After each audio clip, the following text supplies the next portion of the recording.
When I was around 12, I had the one bedroom in the house that wasn't on the second floor. My parents' house was a high ranch, so when you entered the house, it split off to 2 floors. One half flight of stairs going upstairs and one downstairs. The downstairs level had the den, the garage, my bedroom, and a bathroom. The other 3 bedrooms in the house were all upstairs. Since I grew up the oldest and the only boy in the house with 2 sisters, I got the room downstairs because it was the biggest and technically the coolest room.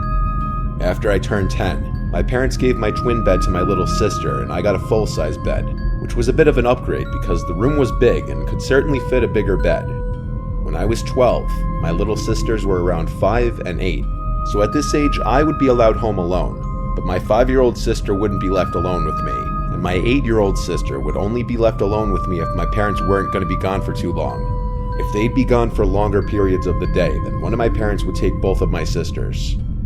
For this short period of time, I'd say like 3 nights in a row, maybe a little more, I was waking up in the middle of the night for no reason, and I'd have trouble falling back asleep. Considering I was 12 years old, I knew I shouldn't have been having sleeping problems at that age. I was sleeping with the fan on next to my bed because it was a hot couple of days in the middle of the summer, so I wasn't sure what exactly was waking me up considering the fan provided a steady white noise. One of these nights, I got up after waking up to refill my glass of water. I went to the bathroom right outside my bedroom, and as I was filling it up, I thought I heard something come from inside my room. I turned off the faucet and then listened, but now there was nothing, just the sound of the fan. I walked to the doorway in my bedroom. I couldn't tell what it was, but something was creeping me out about my room now. I went upstairs to the living room and decided to sleep on the couch that night. I fell asleep eventually, but that same night, again, I woke up, this time to noises from the kitchen. I saw the glow of the light from the fridge and the sounds of someone rummaging through it. The way that floor was set up had the kitchen out of view from the couch in the living room. I couldn't see who was there. I heard the fridge door eventually shut, then footsteps walk away and downstairs. I was drowsy, and so I went back to sleep. I believe it was the next day that my mom was folding clothes in my room, and she told me my room stunk and I needed to clean up whatever that smell was. I ignored her because I really didn't smell anything. I wish I didn't ignore her though. That night, our dad put the air conditioning on because it was simply too hot. After we all watched a movie as a family, everyone started getting ready for bed.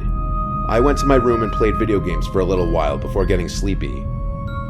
By that time, I turned off the TV and console and rolled on my side to go to sleep like I always did. Tonight I didn't have the fan on because the air conditioning was on, so there was just the sound of the air blowing out from the vents in the ceiling. I fell asleep, but once again I woke up not long after. I didn't know what the sound I heard was. All I heard was the vent fan blowing air. Then, when it stopped blowing air, the room was silent. I heard something. Breathing. But it wasn't my breathing, though.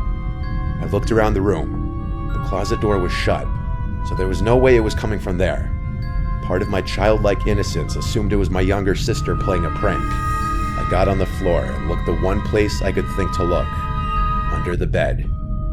I lifted the little piece of cloth that dangles at the bottom of the bed, and there was a very large person laying underneath my bed on a pile of blankets. Their head was facing me, but their eyes were closed. I fell backwards and basically crab walked out of the room screaming, "Dad!" I heard my parents' door swing open and my parents yelling in concern. I pointed into my room and said, "Under the bed," and my dad went and pulled out this very large, dirty-looking man. I remember my dad quite easily physically forcing the man outside as my mom called 911. I'm sure he went to jail for a while. Or maybe not, because he was homeless, who knows? This did a lot of mental damage to me where I didn't even want to sleep in my own room anymore, or let alone in that house. I had to sleep in the middle of my parents for a while. Then my dad installed security cameras all over the house. We threw out everything that was opened in the fridge because we had no idea what he put his mouth on in there. The fear of someone being under my bed stayed with me for a long time, years to come. We don't even know how long he was hiding under my bed. It could have been a few days. The smell, the person going through the fridge, the randomly waking up every night for a few days. Whether he meant harm or not, having someone hiding under your bed is every child's biggest nightmare.